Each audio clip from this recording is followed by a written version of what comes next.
My name is Mariana Iteva, and I'm the Deputy Country Director for Veolia in Bulgaria. I'd like to thank first Energynomics and Gabriel for getting in touch with me to talk about the solutions that our company can offer, because we were talking mostly about gas now, but I would like to talk more widely about resource efficiency, which covers the three main areas in which our company develops solutions: energy, water, and waste management. And I would like to give you some practical examples from Bulgaria, from Central and Eastern Europe, and from elsewhere in the world, where we are partnering with municipal, industrial clients, different commercial clients, to help them be more energy efficient, be more operationally efficient, and be more ecological. So just first of all, a quick introduction.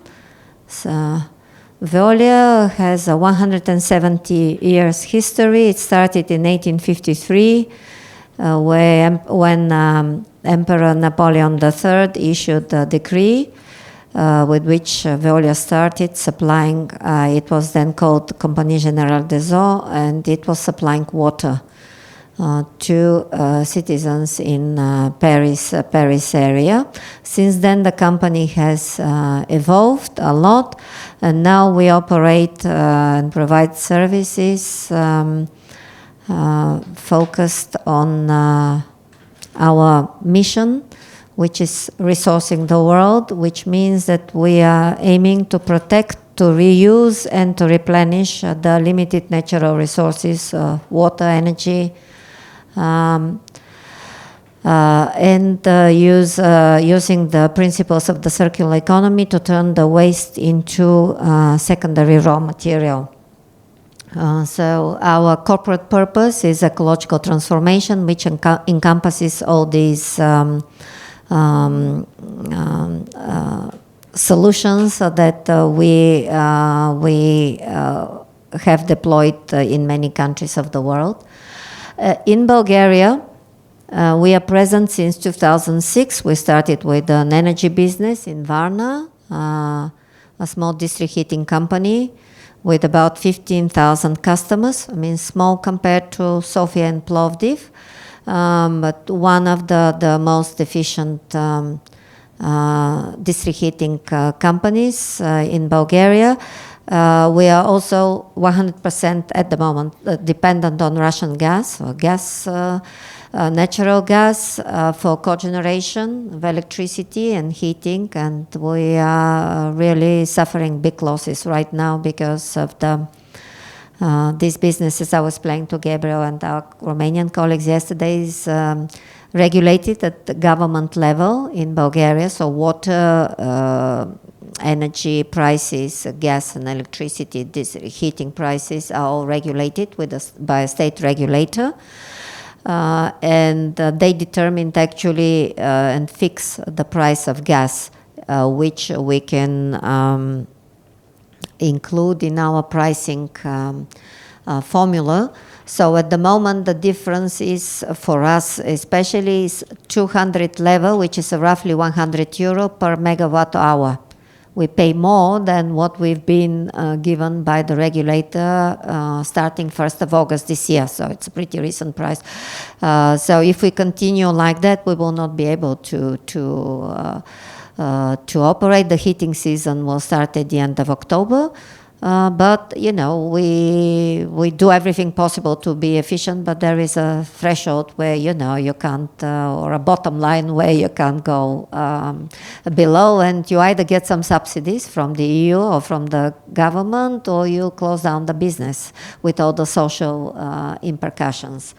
So we have about 1,300 employees in Bulgaria, just as a comparison with Romania, where we're also present with water concession contract in Bucharest since the same time year 2000, as we are present in Sofia, so almost in parallel.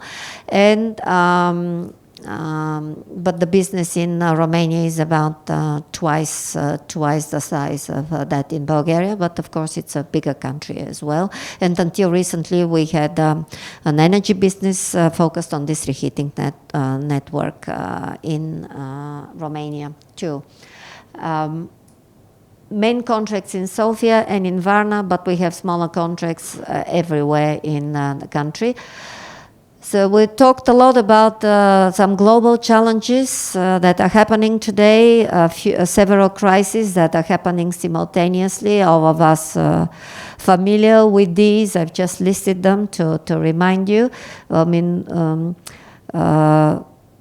in a way, the first one is really one of the strategic, the most important ones, because even there are some political analysis that the war in Ukraine was started because of the fossil fuels, use and all this restriction of the use of fossil fuels, which is driven by the climate change policies that we as humanity will have to undertake unless if we want our planet to survive. So biodiversity loss, water scarcity, which usually translates into floods and droughts. You've seen what's happening in Europe this summer with droughts everywhere.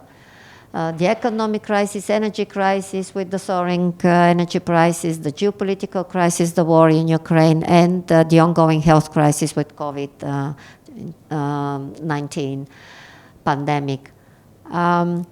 So Veolia, we as a company, we have developed solutions, and we have solutions which are in the process of being developed, innovative solutions that can address most of these crises, help our clients survive through the turbulence of these high energy prices, to make sure that their business activities are environmentally efficient and friendly, because of the strengthening regulation at European level, but also at country level in both Bulgaria and Romania as well. So I just we'll go through some selected references. We'll start with the digital example because we firmly believe that digitalization is here to really enhance and accelerate this green transition. This is a new solution that we have developed. It's called HubGrade. It's a trademark by Veolia. So what is a HubGrade? It's aimed to achieve operational and environmental efficiency and reducing the CO2 impact and footprint of our clients, whether they are municipal clients or industrial clients, or even commercial clients like hospitals, shopping malls, airports. This is a combination of the human expertise that we have in Veolia, which is based on years of operating of similar facilities, whether they are water facilities, wastewater treatment plants, or energy, boiler rooms, or energy producing facilities, or waste treatment facilities.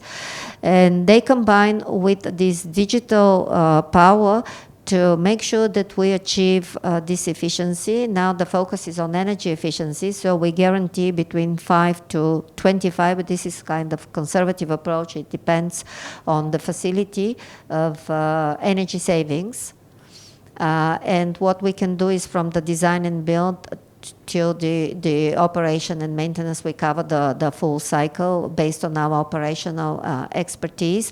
And furthermore, we can also increase and improve the lifespan of the equipment, which is managed. So this is something that we are deploying now with clients. It's in high demands, especially in Central and Eastern Europe. And we are talking to shopping malls, to industrial production facilities to make sure that we can help them, because before talking about or looking into investing into renewable energy, it is very important that we focus on energy efficiency, because the cheapest energy is the one that is not consumed at the end of the day. Two examples from Bulgaria. Here in Sofia, the wastewater treatment plant, which until recently was the biggest on the Balkans, but now I think the Bucharest one is the largest, slightly largest, but it was built more recently, a few years ago, with EU funding in Bucharest. Here in Sofia, this was built in 1984 and upgraded through the years, now with 3 levels of treatment. And what Veolia did when we entered the company in 2010, we started. Back then, nobody was talking about energy crisis. I mean, there was some issue with the gas stoppage by Ukraine, if you remember, in 2009 in the winter. But we thought that we will focus on being energy efficient and energy self-sufficient, because the biggest consumer in one water company, this is the wastewater treatment plant. This is the biggest consumer of energy. So we invested in a cogeneration facility, and from the sludge, which is the waste produced from the treatment of the wastewater, we are able to capture the methane gas, biomethane, and we are producing heat and electricity. Which at the moment they are sufficient to cover all the 100% the needs of the wastewater treatment plant.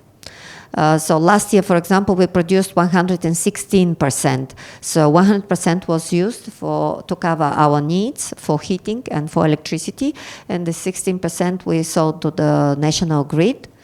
And thanks to this, the whole company, Sofia Water Company, is at the moment 85% energy self-sufficient.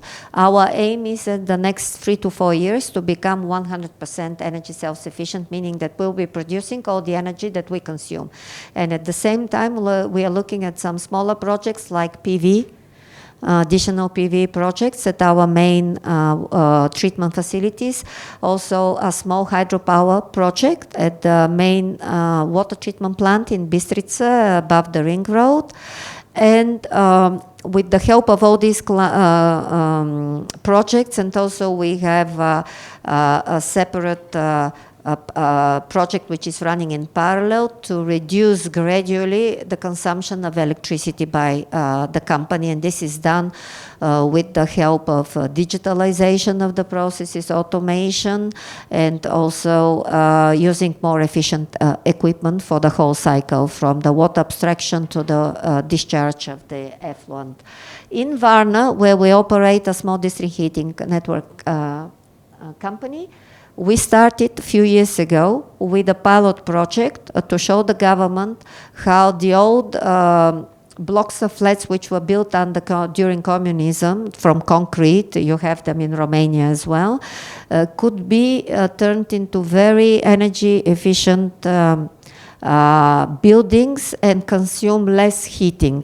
We did what we financed the replacement of the heating pipes in these buildings.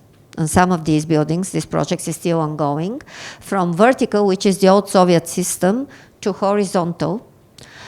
And we provided we built the pipes and put the heat meter at the entrance of each apartment, of each flat. And the only condition was that the owners of the apartments, they will install at least one radiator. So it didn't matter whether they will choose to put this in the living room or in the bedroom, but at least one.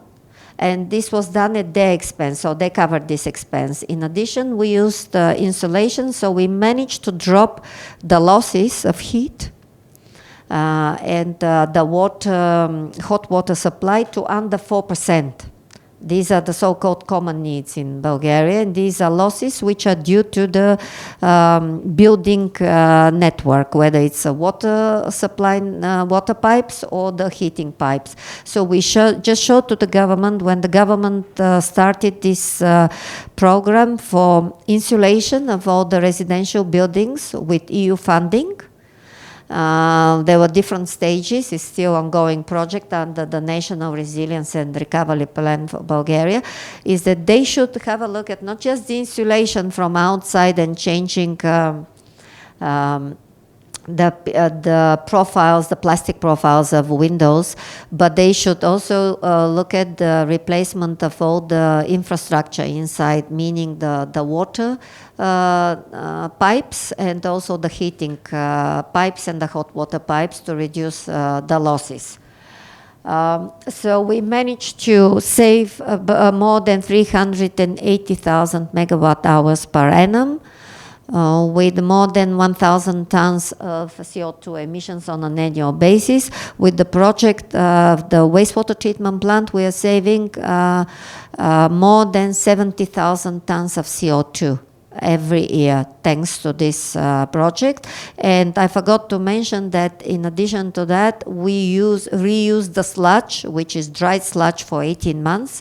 We reuse it and we give it free of charge to agricultural land plots. We have certification by the Agricultural University in Plovdiv, which shows the benefits of using this sludge as a fertilizer to nourish the soil, because it doesn't contain any heavy metals. So we have to undergo all the certification process with the Ministry of Environment of Bulgaria.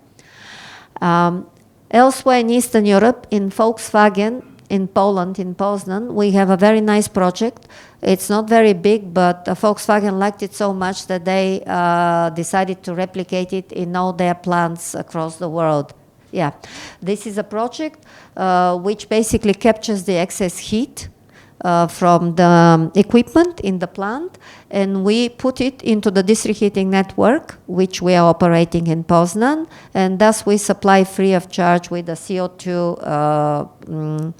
CO2 emissions. We supply heating to 30 buildings which are nearby.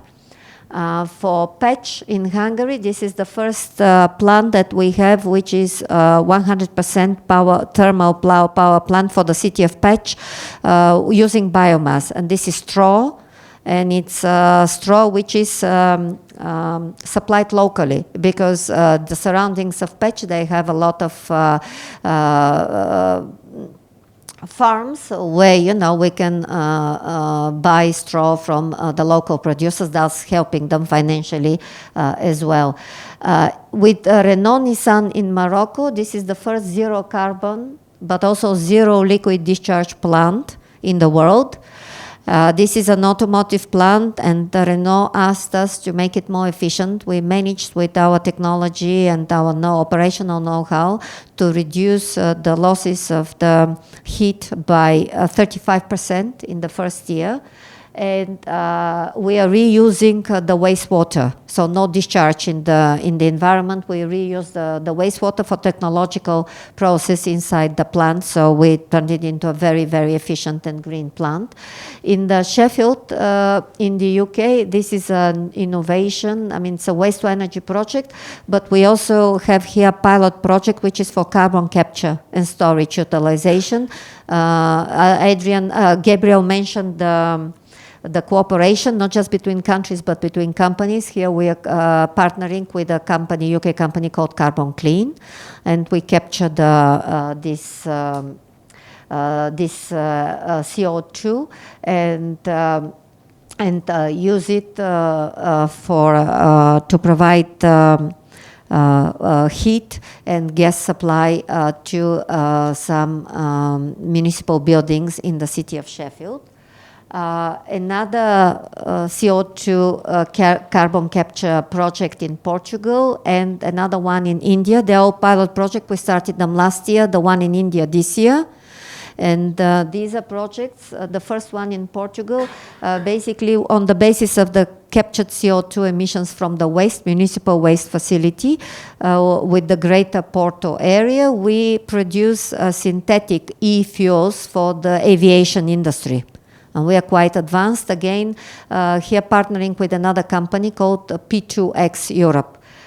In Tata Steel, their big plant in India, we are partnering again with the Carbon Clean and the government of India, and we are recapturing 5 tons of CO2 every month, every day, to make sure that we reuse it and supply this CO2, which is depleted, in the gas network of the plant, and with a higher calorific value. So plastic recycling and electric vehicle batteries recycling are 2 other topics where we are focusing on the plastic recycling. It's one of our main objectives of our net zero target. We are aiming to double the quantity of plastic that we recycle around the world by 2023. And we are producing secondary raw material, which is the same quality as the virgin material, but uses 70% less CO2 emissions on that. For the EV batteries, we are cooperating with Renault and Solvay, and this is in a closed loop. We recover all these precious metals, copper, cobalt, nickel, manganese, aluminum, lithium, because most of them, they cannot be found within the European Union. They're usually in countries like Russia, Ukraine, all these not very